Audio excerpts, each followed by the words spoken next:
Boa tarde, paz seja com todas vocês. Hoje nós vamos ler segundo João, gente. Ele é um capítulo, mas é maravilhoso. A palavra do Senhor toda é poderosa. Segundo João está lá perto de Apocalipse. Apocalipse é o último livro da Bíblia, depois Judas, depois terceira carta, terceira epístola de João, segunda epístola de João. É um capítulo só, por isso que ele é pequenininho, é mais difícil de achar, e nós já lemos, né, primeiro João, que foram 5 capítulos, que fala muito sobre o amor. E no versículo 1, ele diz assim, o presbítero, a senhora eleita e aos seus filhos, a quem eu amo na verdade, e não somente eu, mas também todos os que conhecem a verdade. Por causa da verdade que permanece em nós e conosco estará para sempre. A graça, a misericórdia e a paz da parte de Deus Pai e de Jesus Cristo, o Filho de Deus, o Filho do Pai, serão convosco em verdade e amor. Quem é a verdade, gente? Quem é a verdade aqui que permanece, né? Em nós estará para sempre conosco. Jesus, ele é o caminho, a verdade e a vida. E como nós vamos viver à luz dessa verdade? É através dessa palavra, desse amor. Né? O versículo 4 fala sobre o amor fraternal. Fiquei sobremodo alegre em ter encontrado dentre os teus filhos os que andam na verdade, de acordo com o mandamento que recebemos da parte do Pai. E agora, Senhora, peço-te, não como se escrevesse mandamento novo, senão o que tivemos desde o princípio, que nos amemos uns aos outros. E o amor é este, que andemos segundo os seus mandamentos. Este mandamento, como ouvistes desde o princípio, é que andeis nesse amor. João, ele enfatiza muito isso, por isso que ele fala, o discípulo do amor, que ele enfatiza muito sobre o amor. Amemos uns aos outros. Gente, não vamos amar de lábios, não, mas amar de atitude. Foi o que nós lemos no livro anterior de 1 João.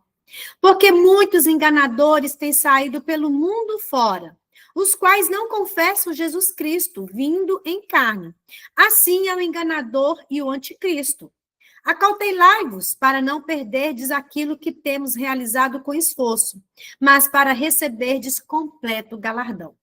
Todo aquele que ultrapassa a doutrina de Cristo e nela não permanece, não tem Deus. O que permanece na doutrina, esse tem tanto pai como filho.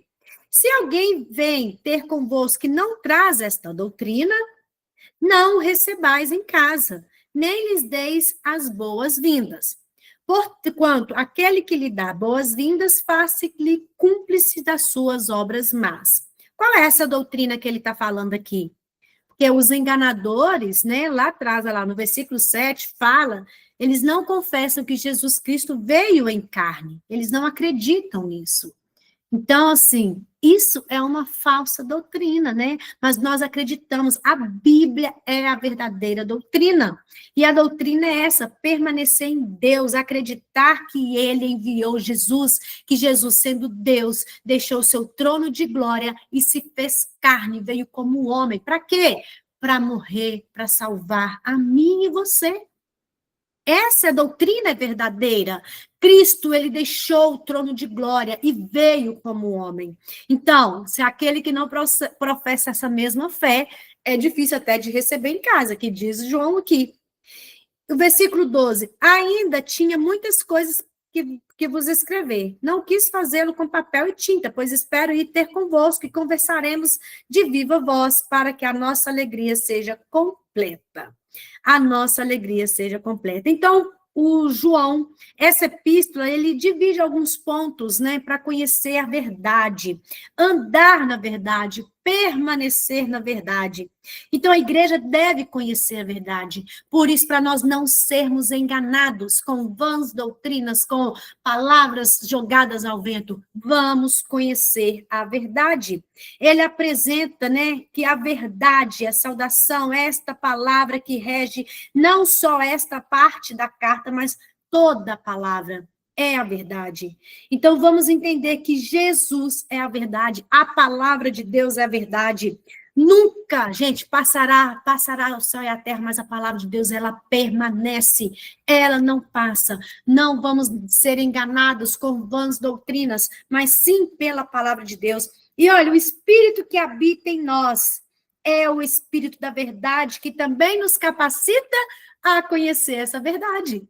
O Espírito que habita em mim, que habita em você, nos capacita a conhecer. Quantas vezes eu já falei, eu não leio porque eu não entendo. Opa, o Espírito habita em mim, Senhor, abre minha mente para entender. E se eu não entender aqui, eu posso pesquisar Hernandes Dias Lopes, posso pesquisar Douglas Gonçalves no YouTube e ver Luciano Subirá, e são pessoas que o quê?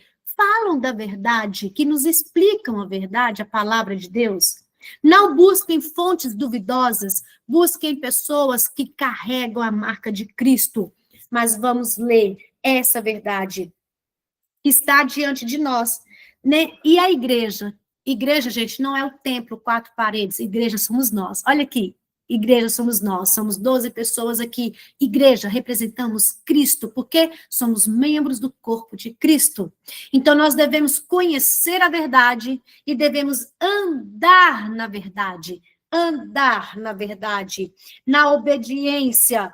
Não é suficiente estudar, mas sim andar. Se a palavra de Deus fala, não adulterarás, eu devo andar na verdade, não vou adulterar. Se a palavra de Deus fala sobre não falar mentira, opa, eu quero andar na verdade, então eu não vou mentir. E se eu desviar, se eu cair, tropeçar, o pecado na nossa vida deve ser um acidente, não programado, eu vou fazer isso tal dia. Não! Se caso eu tropeçar e cair, 1 João 1,9, quem já decorou esse versículo que eu já falei várias vezes aqui? Se caso eu tropeçar e cair, o que eu devo fazer? Quero ver se tem alguém que lembra desse versículo que nós lemos 1 João, capítulo 1, versículo 9. Quem lembra? Confessar o pecado e pedir perdão. Isso aí, olha. Se eu tropeçar, se eu escorregar, e eu posso ir lá, posso falar na palavra de Deus, se confessar os vossos pecados, Ele é fiel e justo para perdoar os nossos pecados e nos purifica de toda injustiça. Mas eu, como igreja, devo andar na verdade. Se o pecado vir, foi por acidente, eu posso confessar. Confesse se você errou, se você pecou, se falou uma mentira, se fez uma fofoca, se fez algo que não agrada a Deus. Ele é fiel e justo para perdoar os nossos pecados e nos purifica de toda injustiça, de todo mal. Então, a igreja deve conhecer a verdade, a igreja deve andar na verdade e permanecer na verdade. Olha esse capítulo lindo, um capítulo só. Poucos versículos, né? 13 versículos, mas nós devemos entender isso. Vamos permanecer. Permanecer na verdade é o quê? Eu estar sempre atenta, não olhar para o lado, vigiar naquilo que eu ouço, vigiar naquilo que eu vejo, porque eu quero permanecer nessa verdade. Eu quero andar com Cristo, eu quero amar a Cristo acima de tudo. Se eu ando na verdade, se eu permaneço na verdade, as coisas do mundo mais não tenho. Eu não tenho prazer mais nas coisas do mundo. Se eu permaneço na verdade, as coisas do mundo não são mais o quê? Admiráveis aos meus olhos. E sim, Cristo é admirável aos meus olhos. E sim, fazer a vontade de Deus é admirável aos meus olhos. Amar o próximo, servir alguém, se precisar ir na casa, opa, fulano está precisando de algo, vamos juntar, vamos ajudar, vamos fazer algo para permanecer na verdade, demonstrar o nosso amor para as pessoas, demonstrar o nosso amor para Cristo e andando na verdade. Tem uma frase que eu achei muito interessante, de Warren, não sei falar, ele diz que uma mentira dá volta ao mundo enquanto a verdade ainda está calçando os sapatos. A mentira, né, ela, é rápida, gente, mas a natureza humana, ela é decaída, deseja crer em mentiras e resiste à verdade de Deus. Mas nós, como igreja de Deus, não vamos acreditar nas mentiras, mas vamos acreditar na verdade, que Deus, Jesus é a verdade e que nós possamos sempre andar na verdade. Ó, a verdade é sempre forte. Não importa quão fraca ela pareça. A mentira é sempre fraca. Não importa quão forte ela aparenta. Vamos permanecer na verdade. Vamos acreditar e ler a palavra do Senhor. Porque Ele é quem nos justifica. Ele é quem está conosco. Então, essa carta é uma pérola da correspondência sagrada. No entanto, não se deve esquecer que a sua ênfase principal é a necessidade de permanecermos, o quê? Alertas na verdade. Vamos conhecer a verdade, vamos andar na verdade e permanecer, porque o mundo está cheio de enganadores por aí. Mas nós temos Jesus e o Espírito Santo que habita em nós, que nos ajuda a entender e permanecer nessa verdade. Amém? Glória a Deus por esse capítulo maravilhoso. Que o Senhor Jesus possa ministrar mais no coração de cada uma de vocês. E olha, continue buscando, conhecendo, andando e permanecendo na verdade. Amém? Glória a Deus.